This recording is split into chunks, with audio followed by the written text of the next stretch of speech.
বাবু দাদা পাৰি দিলে ওপৰৰ পৰা চাফা আছিলে জানো চাফা আছিলে জানো জামুকটো চাফা আছিলে জানো চাই লোৱা মাইবা বিস্তাৰ আহি আছে কোনে শুটিং কৰিবলৈ গৈছিলে ক'ত শ্বুটিং কৰিব গৈছিলে পথাৰত কি শ্বুটিং কৰিব গৈছিলে পথাৰত ফিল্ডৰ হাবিলে হাই বাই থৈছিলে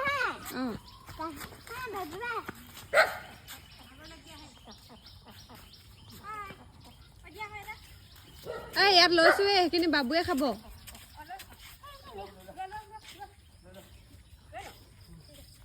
এয়া আমাৰ বাইদেউ ইমান একদম এতিয়া গৰমত ঘামি ধুপি আহিছোঁ আৰু এতিয়া জামুক পালে জামুক বাবু দাদাই পাৰিলে মই কৈছিলোঁ অঁ তাইও গৈছিলে